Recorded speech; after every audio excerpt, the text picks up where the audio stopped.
welcome to Sir-Kenneth's Talk Show! Good day and welcome back to this new edition of Sir-Kenneth's Talk Show. Today we'll be talking about the movie Once Upon a Vow. It's a Nollywood YouTube movie.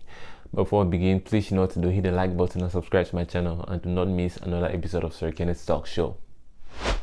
Without further ado, let's get into it. Okay, so this movie stars a new bunch of actors I'm not familiar with. I genuinely do not know who any of these actors are. They're pretty brand new actors. Like I told you during one of my previous episodes, I'm more familiar with the old school Nollywood. This new school, I'm really trying to keep up with them, but there's just too many of them. Okay, there's really just too many of these new actors and I really can't really keep up. So Once Upon a Vow, it's a Nollywood movie. It's a YouTube movie. The main characters are Henry, this guy named Henry, and this girl named Rita. At the beginning of the movie, it feels like your regular rom-com, like two people met, like love at first sight. They fell in love, they're deeply in love, and then they're preparing for their wedding. And you know, the girl Rita doesn't really know that much about Henry's family. Because he's very, very, private when it comes to his family. So she really doesn't know much about his family, which I thought was kind of funny, because you can't be getting married to someone and you don't know so much about his family, but you are about to tie the knot. Like, how serious is that? Anyway, they are preparing for their wedding. Rita has a brother. Her brother's name is Kenneth, Sir-Kenneth. Yeah. She has a brother, and her brother is very protective of her. Like, he is like always worrying about his sister. At the beginning of the movie, Henry and Rita, they, like I said, they're deeply in love. They're always like hugging and kissing, like throughout. That's at the beginning of the movie. Even when they're at Rita's home, because since Rita lives with her brother, they get into their romance even when Kenneth is around. And Kenneth is not really comfortable with that kind of behavior, but what else can he say? I mean, his sister's in love, and that's what's up. That, like, literally, that's what's up.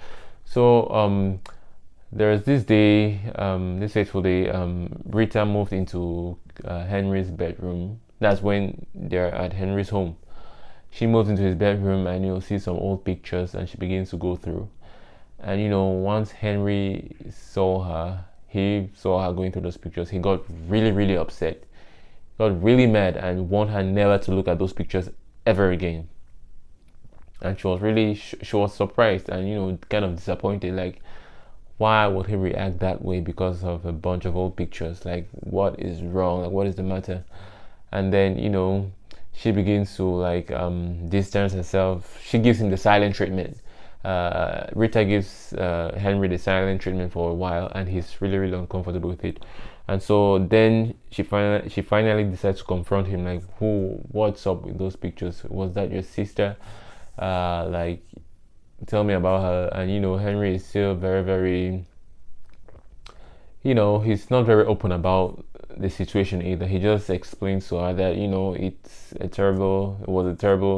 he had a terrible experience in the past, and that's it. And he doesn't really go into details. Like, and she's like, oh, she's about to be his wife. She needs to know certain things about him. Like, he can't be hiding things from her. Like, at a certain point, she actually thinks that he's cheating with someone, but he's not cheating. He just had a very traumatizing childhood.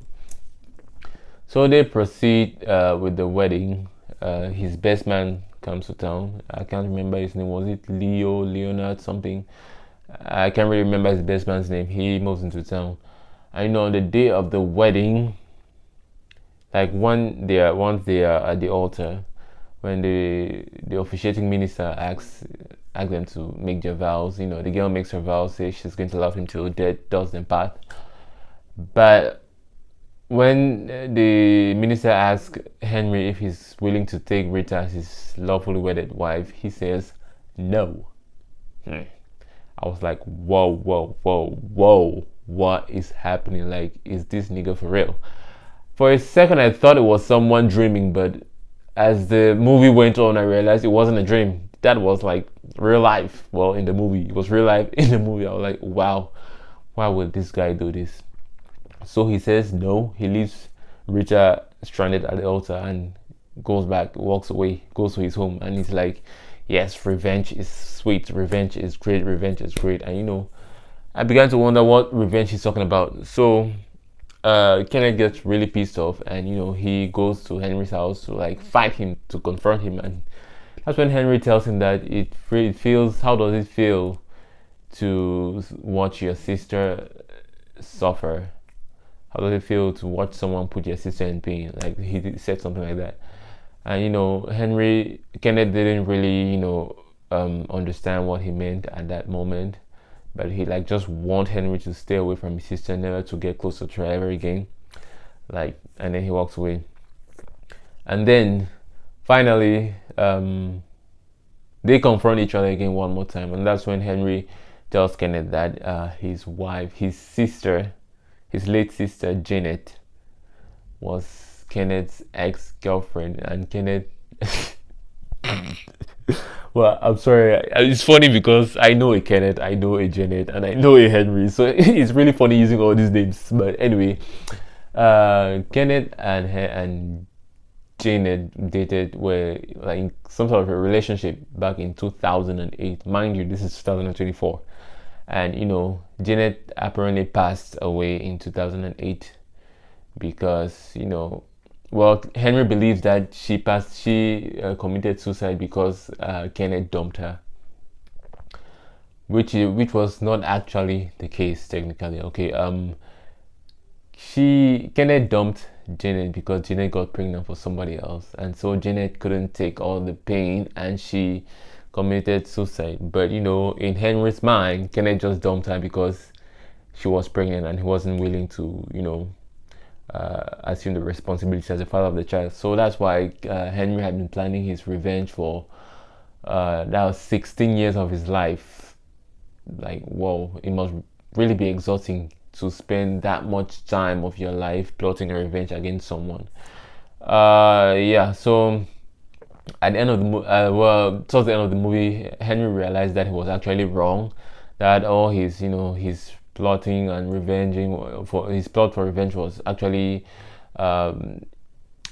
it wasn't necessary, because technically Janet was the one in the wrong, though she committed suicide. And at the end of the day, people might think she was the victim, but she was actually the one in the wrong. She got pregnant for someone else, and the respectful thing for Kenneth to do was like, okay, go get your baby daddy. I don't want any part of this, which I think was fair enough. So Henry didn't see things that way, but at the end of the movie, he finally sees things that way. However, Rita is still so pissed, and she's still so disappointed in Henry, and so she decides to travel out of the country to pursue her studies. A few years later, she comes back and she's like, well, she runs to Henry again, and it's like they fall in love all over again. And, they're like, okay. At the end of the movie, it doesn't say they got back together or got married or anything, but they actually go on one last date, and that's when the movie ends. Like, I don't know, I really yeah. So that's basically a brief resume of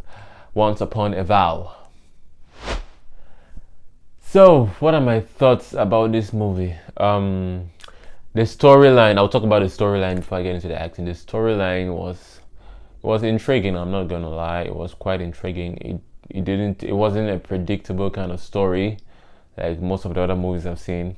It wasn't really predictable how it was going to end. At the beginning, like I said, it was like your basic rom-com kind of story, but the twist was when Henry dumped Rita at the altar. I was like, whoa, what is this nigga doing? But the story, if I'm to rate the story on 10, I will give it a 7 on 10. 7 on 10, yeah. But like I said already, it was pretty. I don't know who carries hate in their heart for that long, like 16 long years. I know losing a loved one is not easy. Trust me, I've been there. I know what it feels like. It's definitely not easy to lose a loved one, but to spend so much time of your life carrying hate in your heart, it's not healthy. Okay, because forgiving and forgetting, well, you must not even forgive that person, but you shouldn't bear a grudge against someone for that long, because, and it's not even for that person, it's for your own good, like it's for your own health, for your own mental peace, for your own mental health. I think that it's not a very good thing to carry hate in your heart that long.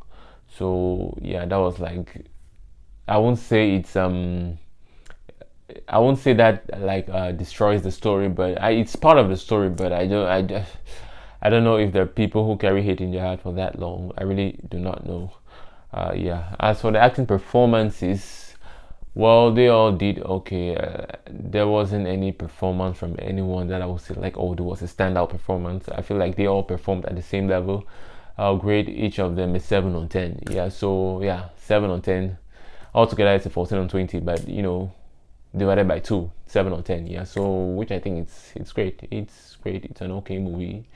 Will I be checking it out again? No. But however, I'll recommend anyone else who has not seen this movie to see it, because it is actually very, very interesting. Yeah. So that was it for today's episode. I would like your thoughts down in the comment section. Have you seen Once Upon a Vow? If you have, I would like to, like, what do you think about the movie? Was it great or was it trash? Stay tuned to Sir-Kenneth Talk Show and see you next time. Bye. Peace.